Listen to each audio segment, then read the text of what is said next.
يعطيك العافية أبي. الله يعافيكي. ما تعبت وأنت عم تشتغل لحالك؟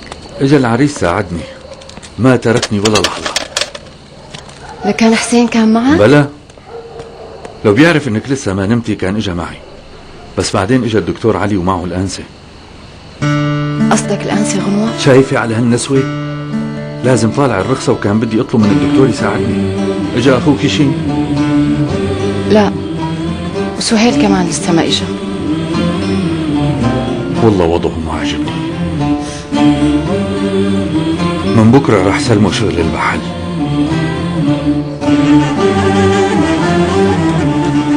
حسين بالغرفة، قوم اعطيه فنجان. يبدو ما رح يطلع على الصالون لاني موجودة هون. بكفي تاخدي مواقف مثل الصغار. خد له الفنجان، شو بده يقول لما يشوفني مدخلت له القهوة؟ يلا هاتي خلصيني، يلا يلا خديه.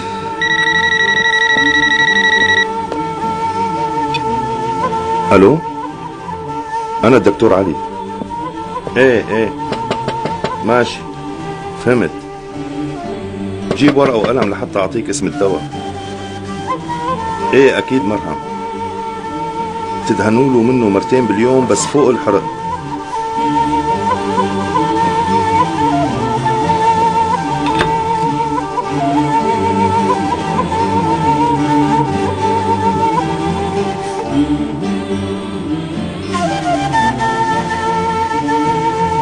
أنا بحبك، ما قدرت أعترف لك من قبل، ما قدرت. كيف تركتك تضيع مني هيك مع أني كنت مقررة أعترف لك؟ من وين إجتنا هي اللي اسمها منى؟ من وين؟ شوف قديش نحن لايقين لبعض، بس مثل ما بيقولوا الناس القلب ما بيركض ورا اللي بيستاهله. معقول اللي عم بيصير لي؟ اصلا لو انا بفهم كنت تركتك من زمان وحبيت غيرك.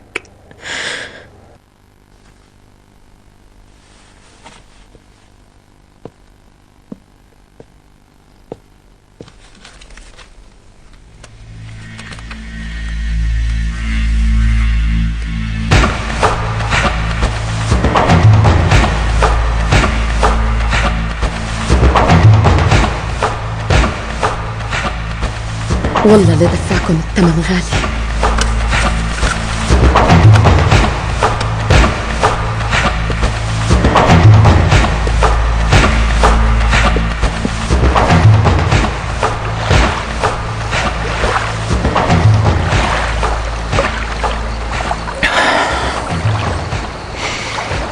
بدي روح وما عم بقدر، بدي ضل وما عم بقدر، ما عاد عم استطعم بأي شيء حتى المي، ونسيت المكان اللي جيت منه، حتى وجوه الناس نسيتها، نسيت كيف امشي وكيف اشرب واكل. أحيانا بنسى اسمي، ولما برجع أتذكره بلاقي إنه ما له أي معنى. نزار، شو يعني نزار؟ أما منى غير شي. المي، الخبز، الأرض، الأم، وانا حبيبي ما بدي سوي اي شيء ولا حتى افكر فيها. شو رايك بهالحكي؟ ما عجبك؟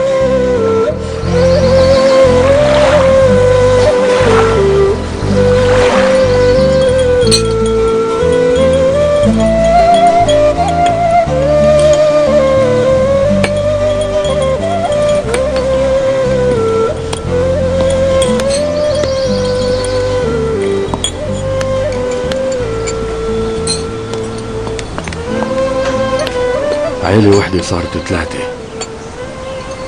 3 عيال و3 سفر أكل. هيك أخوك أكرم قرر لما طلع خلقه منك من شان الشغل بالسد. تعرف هيك أحسن، كل واحد يتصرف على كيفه. شو هالحكي؟ بعمر المصاري ما كانت مشكلة يا مريم. اصلا والله كان لازم يكونوا 3 بيوت.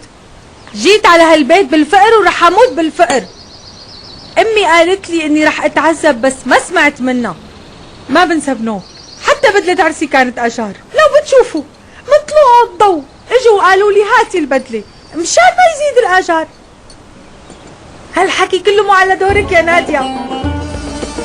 هالحكي بس على دورك انت يا معترة. الدنيا بتتعب يلي عنده عقل بيفكر فيه، بس انت الله مريحك وخالقك بلا عقل بنوب. مشان هيك حكيك كله فاضي وبلا معنى. كانت بدلتي بالاجار، وقتها ما كان في بدلات غير بالاجار، وحتى هلا بالاجار. شو بكي؟ شو عيب؟ مو عيب، هذا ظلم.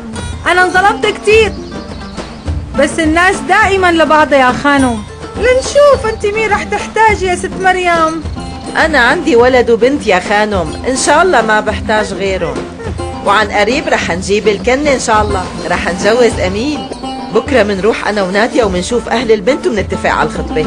شو عم تجاكريني؟ أنا ما بتفرق معي، بس لنطلع من الوضع يلي نحن فيه وبعدين منشوف يا ميسون مين يلي عم يجاكر التاني. بكفي ياه، والله العظيم الحكي الفاضي بيروح بركة السفرة كلها. بكفي، خلصني يا أمين، امشي يلا.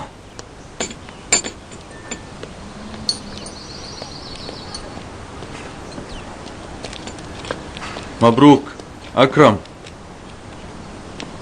أخذت قهوة واليوم رح يكون افتتاحها. مروا المساء، بلكي بتشربوا لكم كاسة شاي.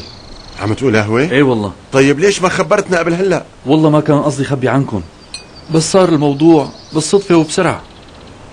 طول عمرك أذكى منا وبتعرف كيف تظبط أمورك، مو مثل حكايتنا فايتين ب100 حيط ومعرفانين ندبر حالنا. استغفر الله العظيم.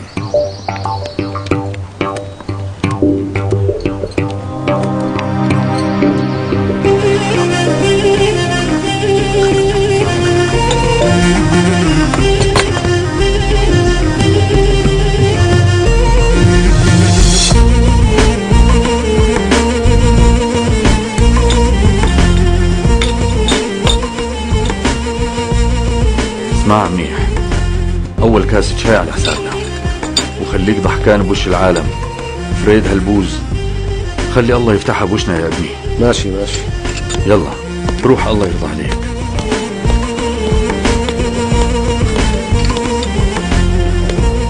شباب العيلة تسلموا. صحة على قلبك.